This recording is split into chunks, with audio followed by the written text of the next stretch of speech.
Hey everybody, welcome back to the channel. This is Presley, and in this video today, as you can see, I'm wearing the Spider-Man blanket hoodie because we're reviewing a Marvel book today. We're reviewing Punisher Brain Bleed. Now, this is a book that came out earlier this year, written by Benjamin Percy with art by Julius Ota, and it was a limited series that was releasing at the start of last year, 2025, but now has come out fully in 2026.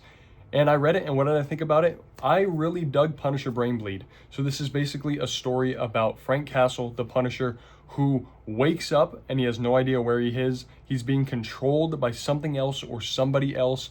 And the story is basically him trying to remember his past, even remember his own name, trying to get the people who are controlling him. But it's also a book about Tombstone and him being in the middle of a gang war in New York. I think it is a really, really fun book. I want to say right off the bat, I dug Julius Ota's artwork.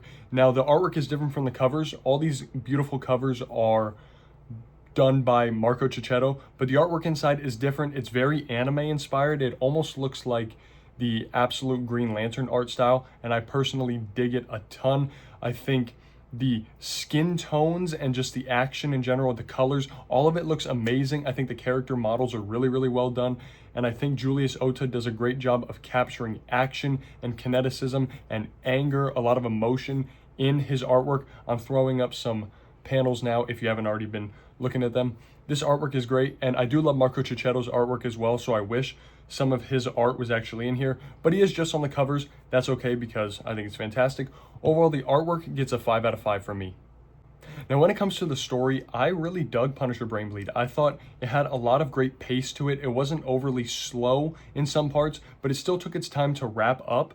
I dug it. From the very beginning, we're completely lost with Frank Castle. We don't know what he's doing, where he's been, and it's only later on that we figure out he's been messing with Tombstone, and Tombstone is very, very angry, and you know how dangerous Tombstone gets when he's angry. Very violent. This is a Red Band book, and I want to say that means Marvel is allowing the creators to put more blood, more gore, more sexual content in here. So this is a rated R book. Definitely know that going into it. There's a lot of blood, there's a lot of gore, there's a lot of arms being ripped off, there's a lot of whipping and a lot of shooting of heads and things like that. So if that bothers you, don't check this out because it is very graphic. Now, there are a lot of great characters out here. Obviously, the Punisher being one of them, Tombstone being a very formidable villain, but we also have another character in here, very big name, Kingpin. Kind of a pun on the whole Kingpin being big. But anyway, yes, Kingpin is a fantastic character throughout this book. He is a little bit weird. He does some odd stuff, some like sexual stuff with whipping himself to punish himself for being bad. It's weird, but anyway, Kingpin is trying to cleanse the streets of New York to run for mayor again, and as mayor, he's going to promise the people that New York will be rid of all of its filth, and so he's taking that upon himself and Punisher to do that, to rid the streets of all this gunk and filth and all these disgusting criminals. I think that part of the story is great. We find out later on, I don't want to spoil too much about who exactly is controlling him, but we find out that Kingpin is using somebody to control Frank Castle, and therefore Frank Castle ends up trying to go on a mission to not only stop Tombstone, but to stop Kingpin, gain himself his own freedom because he doesn't want to be controlled, he doesn't want to be a puppet. I really dug it. Overall, I think Benjamin Percy did a great job of making this book feel edgy, making it feel gritty. And yes, overall, it does feel a bit too edgy at times, but I was able to forgive that because it is just a great book in general.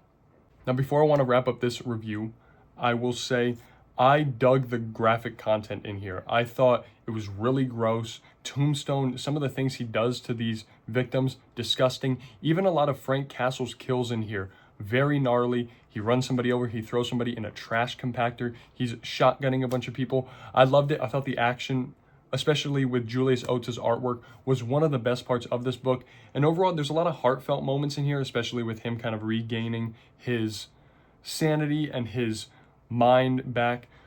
Great stuff. There's also him basically threatening this pair of ambulance nurses, I guess you want to call them, and he's going to blow them up if they don't help him, and it eventually is a fake bomb, or is it?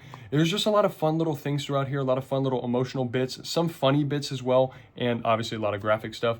This book is really, really a great time, and I had to give it a 4.5 stars out of 5. Let me know in the comments down below your thoughts and opinions on Punisher Brain Bleed. Have you read it yet? If you have, what did you think about it? Did you love it or did you hate it? I personally really enjoyed it. If you can stomach graphic content and you like The Punisher, or you just want to read something gritty from Marvel, I think this is a great book to start with. But again, it is a standalone book, but it is pretty violent, so be aware of that going into it. Thank you so very much for watching this review. Please make sure to like, comment, and subscribe, and I will see you all later.